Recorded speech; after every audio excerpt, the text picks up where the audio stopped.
to talk about how to start writing your personal statement and what to do after your first draft. I know this is an LSAT group, but we all have to write a personal statement, so thought I would talk about that a little bit here.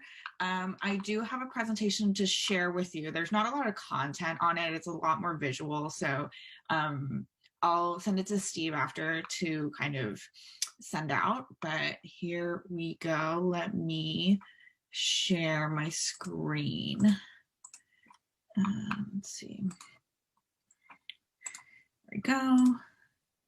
There we go. Do we all see that? Good. Okay, let me pull the chat over back here. Let me just pull this over here. All right.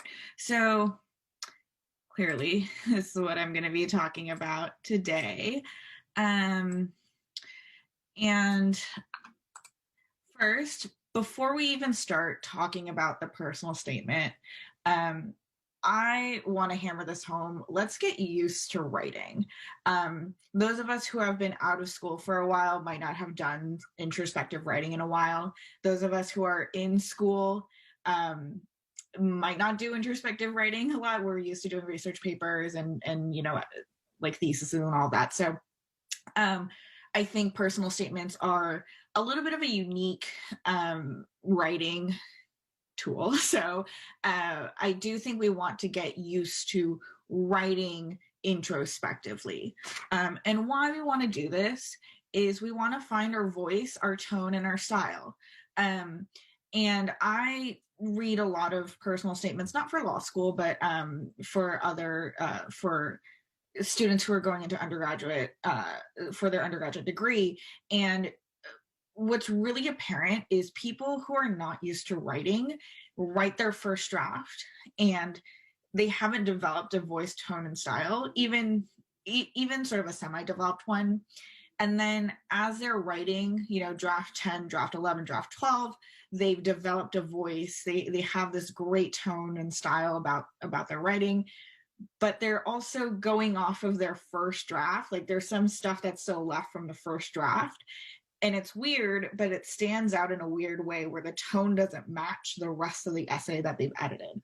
So I'm not saying that you need to have all of this figured out before you start writing. It's, I think, having a little bit of a semi-developed style, voice, tone, know your style a little bit before we go into writing that personal statement. And it will help you in the long run when you're doing those final edits. And it's like, does that really sound right? And does it really mesh well? Does this sentence fit in the essay that you're trying to write? And it'll help you with that. So that's where I start. And I think people are busy. We don't have a lot of time to do a lot of things. So I say, give yourself a prompt, maybe once a week, even once a month, to do an introspective writing. People who write diaries are really great at this. So if you keep a diary, props for you. But give yourself a prompt to reflect on the week, reflect on the month, I don't know, and do some introspective writing before you start your personal statement. All right, choosing a topic. I think some of these might be familiar. There's a lot going on here, but a lot of times, I know Elena talked about, looking for the prompt.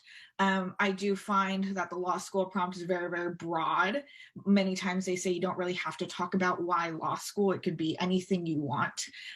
Some schools do give a little bit more prompt and direction, but these are a lot of the things that we see as topics in your personal statement. So like why law school is a big one. You want to talk about your legal experience, a moment when you realized you wanted to go to law school, all of that great stuff. And when I think about this, a lot of times we go into writing a personal statement with like a story in mind. We're like, ooh, I really want to, or like we all want to have an interesting hook. So we have this like moment that we're all talking about at the top of the essay that's very unique to you. And I think that lends itself for an essay to look like this, right? The center is the story that you want to tell about yourself. And then you have these branches of you need to talk about why law school, what you'll bring to the law school, why you might be a good fit, what are the qualities that you bring, all these things that you want to talk about. And it's centered around the story that you want to tell. I don't, and so not to bury the hatchet here, I don't think this is a great organization for a personal statement. So don't write this down. We'll move on from this.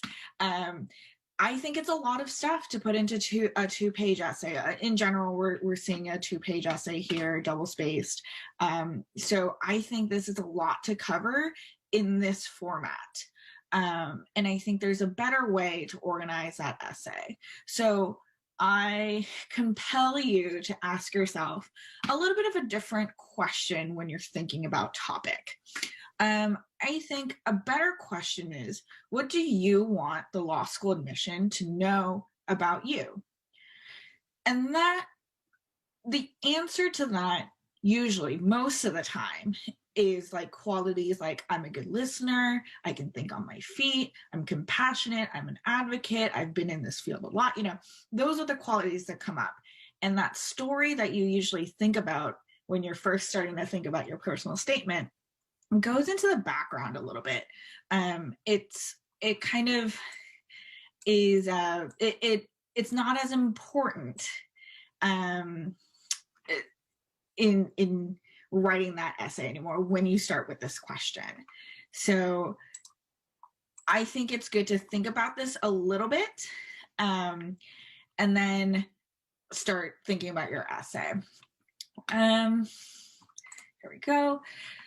One sort of caveat here, I think that I see, and not too often when I read peer essays here, but many times in personal statements, a lot of their purpose comes down to like, I want to help others, or stuff like that. I do think reasons to do anything really comes down to helping others, or it's self-motivated. So I personally don't find I want to do this because I want to help others, that general topic, to be interesting. I do think that you want to add more color, more texture to that. So just a caveat note here, I won't be talking about a topic that's helping others. So I don't know if everyone knows the Golden Circle, by first presented by Simon Sinek years ago in a TED Talk. But this really kind of helped me sift through what I wanted to say in my personal statement. That story that I talked about, we all think about, I really want to showcase this moment in time when I decided to go to law school, or this really traumatic time in my life that motivates me to go to law school, or something like that, right? Like, we all want to tell that story. That usually is the what here. And it's not getting to the core of who we are, what we want to talk about. And I really think that our personal statement should really talk about the why, right? Why, and this is not I'm not advocating to say we should write an essay about why law school. It's more what we believe. What is your purpose? What is your cause, right, in life? And and I think a great way to bring the law school piece in would be, how does law school fit into your purpose? So I think the why question is much more important than the what. And I'll go into the how, but so a little bit of a different way to look at this circle, because it's a little hard to kind of graph things around a circle, is a tier. So I put the big why at the top. The how is our differentiators, right? The things that I talked about, the compassion, the things that you want the law school to know about you. Those are your differentiators. And then the what, that's like the story that we want to tell. So in this tier, the big why, the why you're going, not why you're going to law school, but why law school is right for you, your purpose for going to law school, your cause, your what makes you tick is absolutely necessary in your essay. I think it is central. It tells us who you are, and it's not like you made it up, right? You can't make your purpose up. So that's absolutely necessary. The second necessary thing here are the good qualities you want to highlight about yourself. This is exactly what I was talking about, your differentiators, right? The things that you want the law school to know about you, and what makes you different from other candidates. And then the what? This is the story that we use to support all of this, the why and the how. This is maybe your job, your internship, your school, like the tangible what's. Any questions at that point? I know I talk a lot, so you all good? All righty.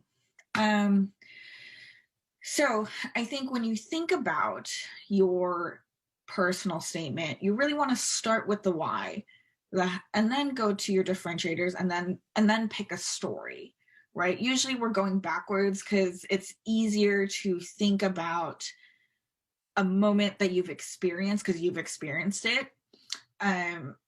So it's easy to go, oh yeah, I want to talk about this moment, and then you start thinking about okay, how do I fit in what I'm bringing to the school? How do I fit in my purpose? And it sometimes doesn't gel right. I do find that going top to bottom is a easier process. It takes longer to kind of come up with the right why, but it's an easier process top down.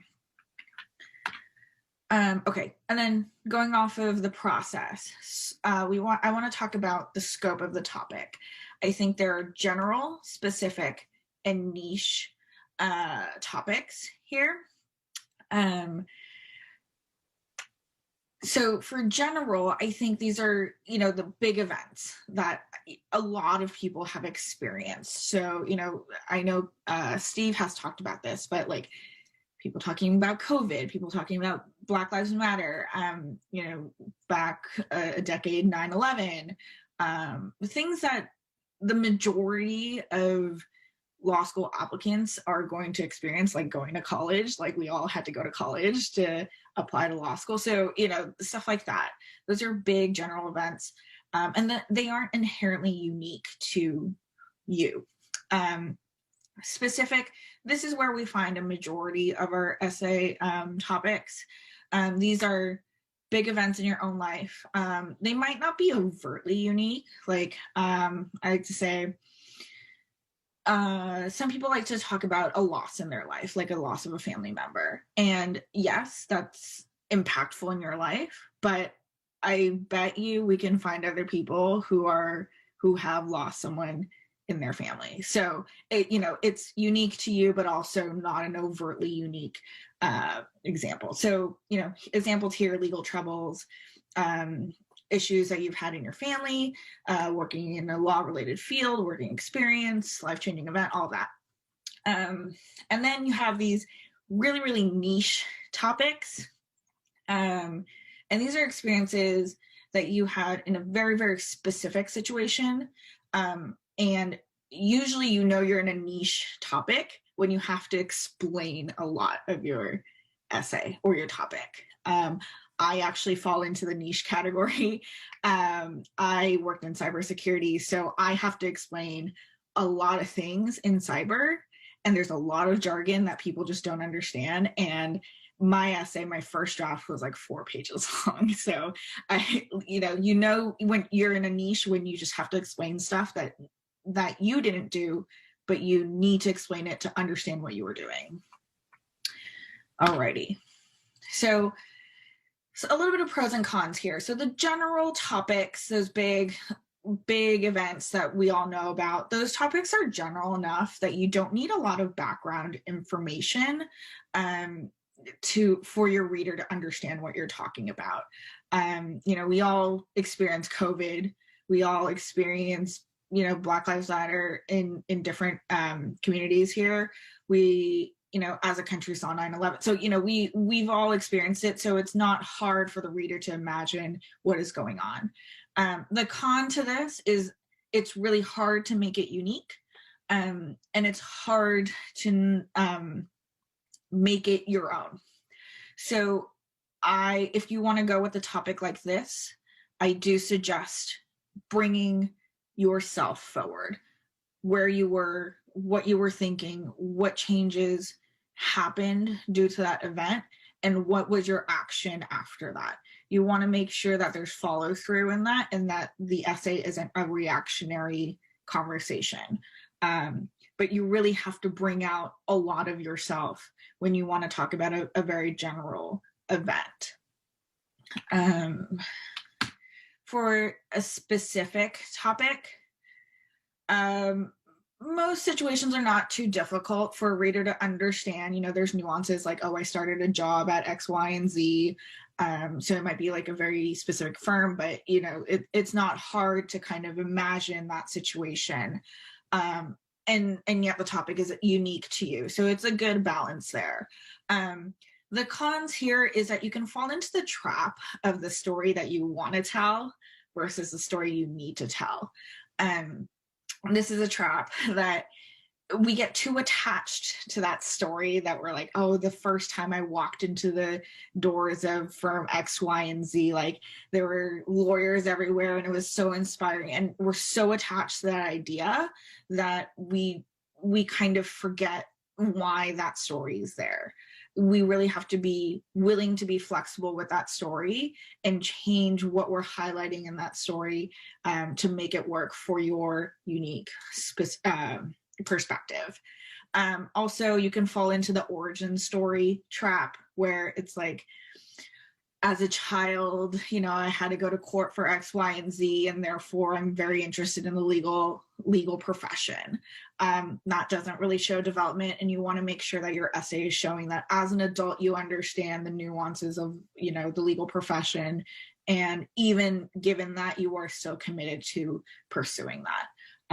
So there's a couple traps in the specific category. I can go into more detail there, but I would be aware of those. And then the niche topic, it's a very specific point of view, and it fits well for people who've worked in a specific, who have significant work experience. If they've been in a firm for, X number of years, or if they're the only person in an organization that does a certain type of job, or, something like that, that will be a specific, unique view that is interesting and can speak to a lot. The cons to that, like I said before, you might have to explain a lot of jargon. You might have to explain the nuances that's going on. So your essay needs to be really, really tight, and you can't explain like a whole series of events, because then you're writing 10 pages. So we really want to keep that tight.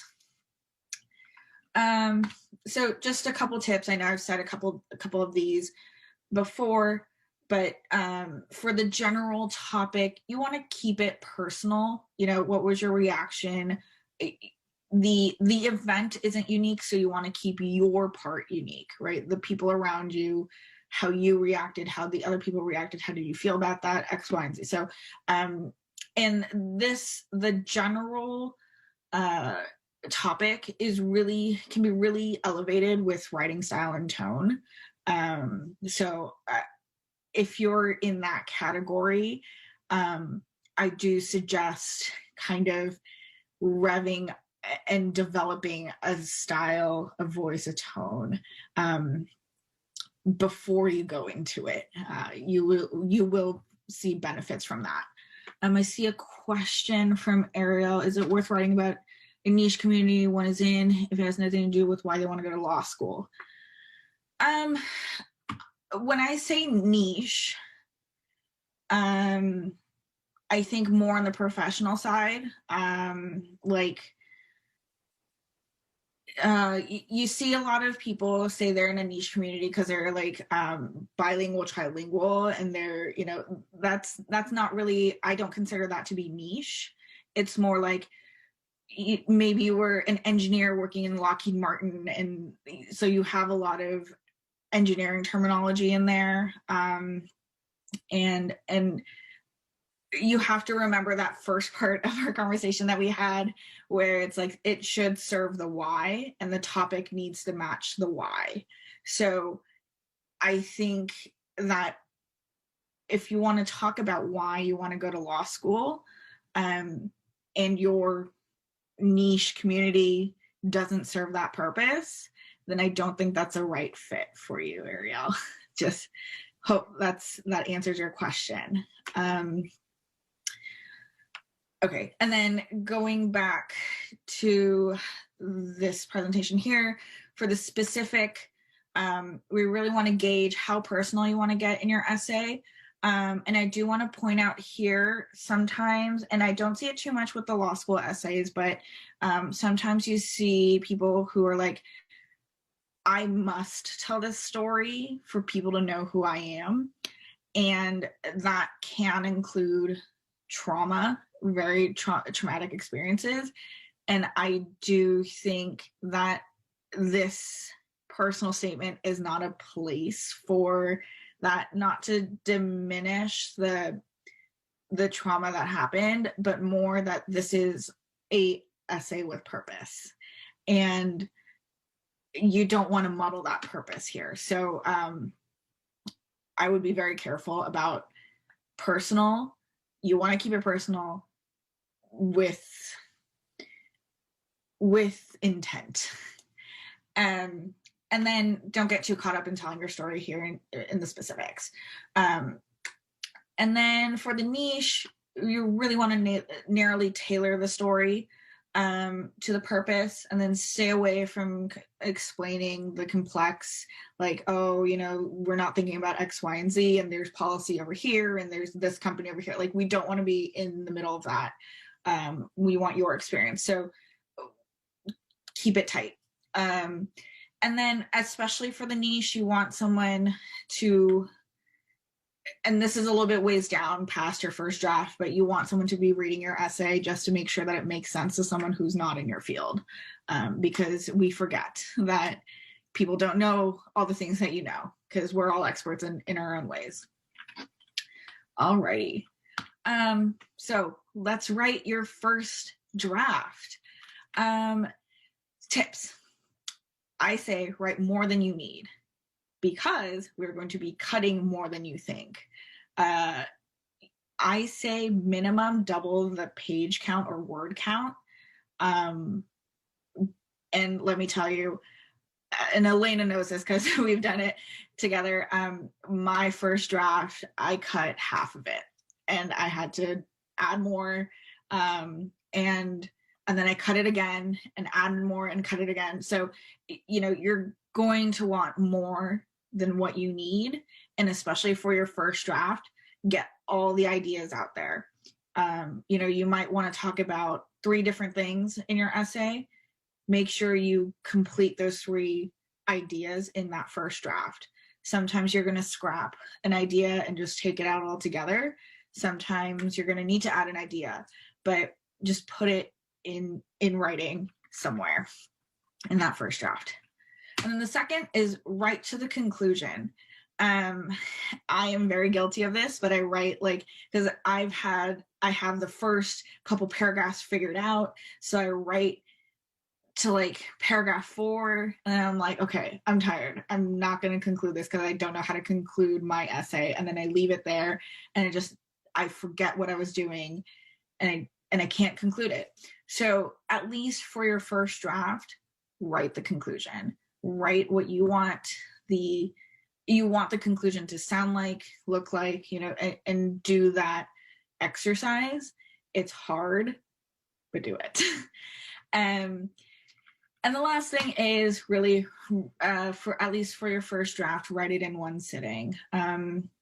You want this to, I know getting an hour out of your time is really hard, but just sit and write it, focus and get it out, because you want all the ideas out there and you don't want to forget about anything. And don't leave and come back. Just do it.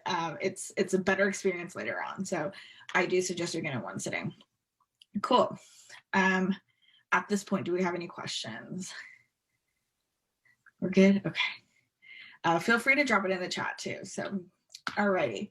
So you've written your first draft. Yay. Awesome.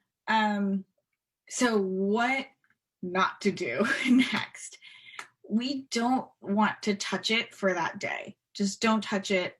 Don't try to edit it right there. Let it marinate, and don't ask someone to read your first draft, because it's not going to be a good time for them, and it's not going to be a good time for yourself when they give you kind of, I don't know, maybe you're one of those people who can write a great essay in the first try, but I can't, and I can't handle first draft criticism, so don't have anyone read it. I think you're your worst critic sometimes, and you will continue to think about the essay, throughout that day that you write it. Just don't ask someone else to read it. What to do? Let your thoughts settle. Writing is a really involved process, and especially on a personal statement, you're doing a lot of introspective thinking. So, other things might come up and other things might settle. So let your brain kind of rev and marinate in all the good thoughts. And then after a day, read your first draft. See if you like it. See if, it's what you envisioned writing. And then I would ask yourself these 3 questions. Where does your why come in your essay? A lot of times, our why comes too late in the essay.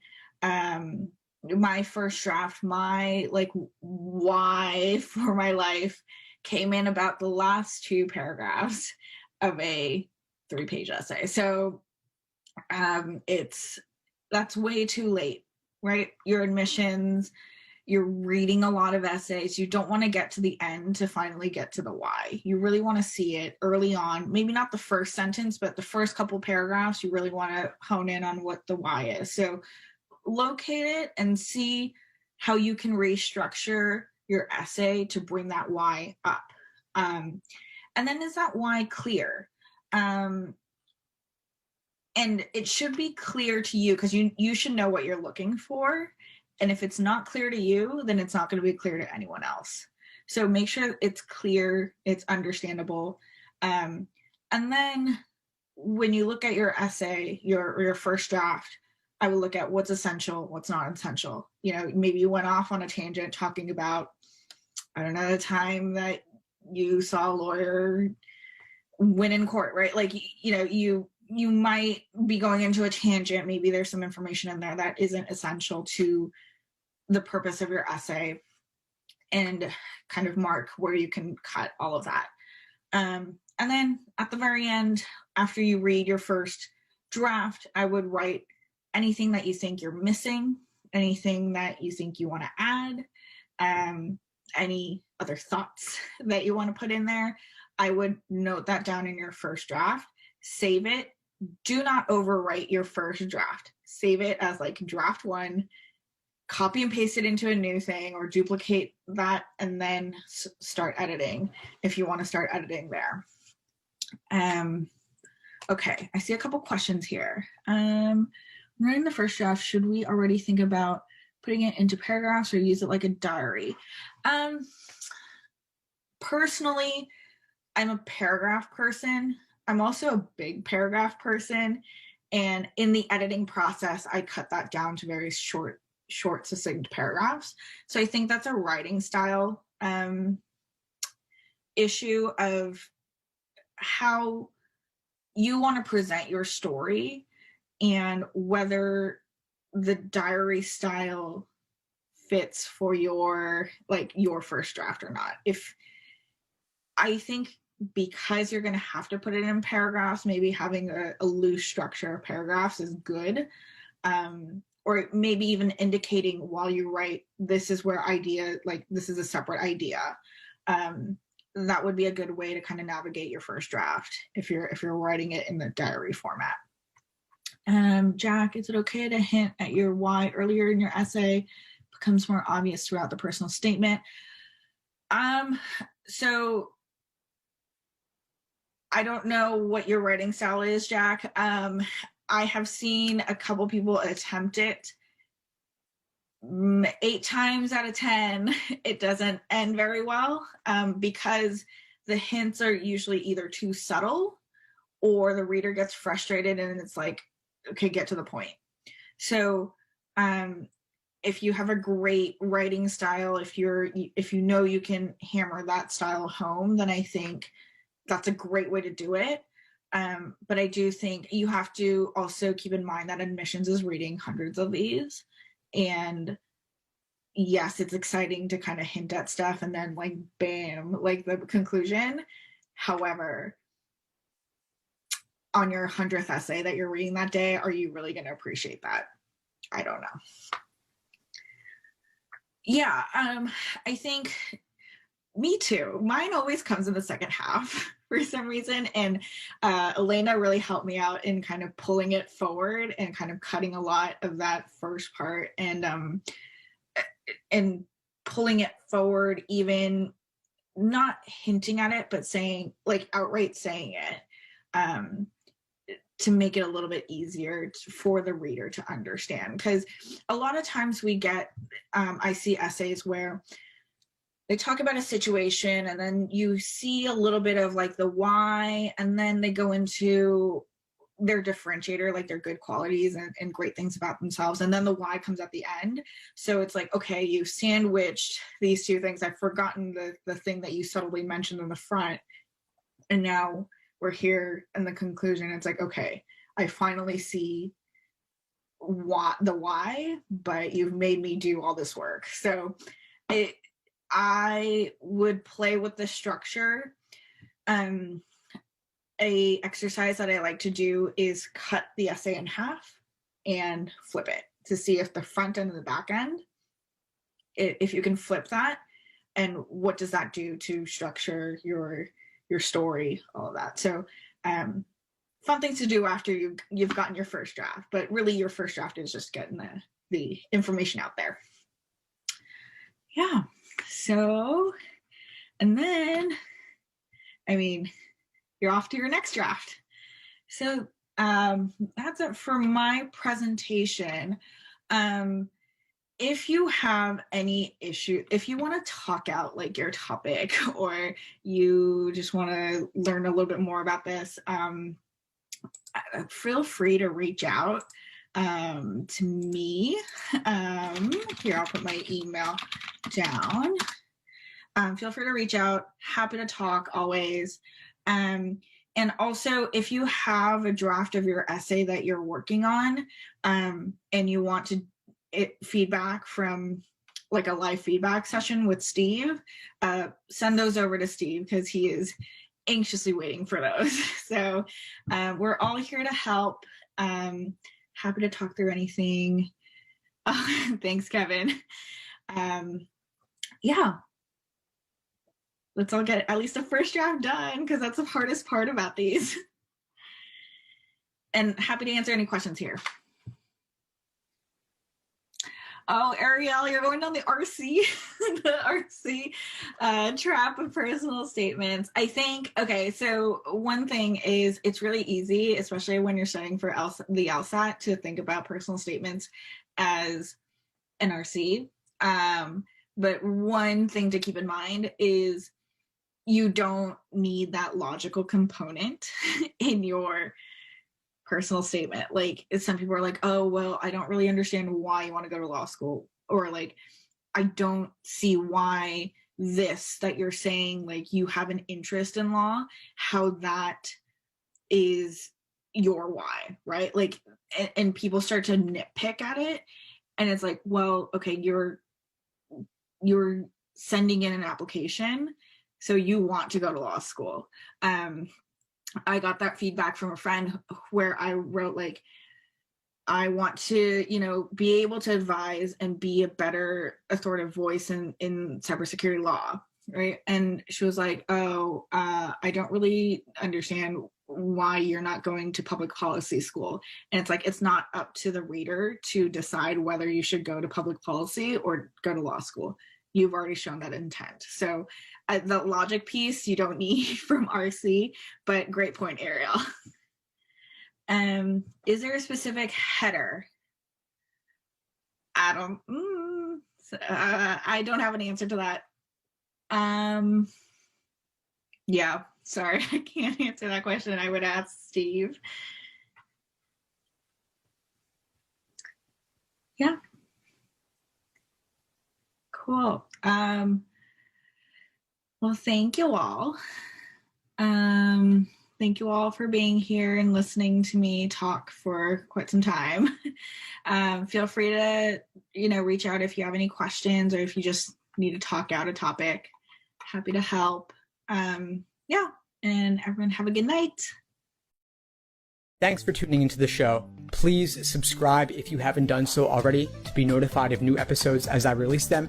And feel free to reach out if you need anything at all as you move forward with your prep. I'm happy to help however I can. In the meantime, I'll wish you all the best and take care.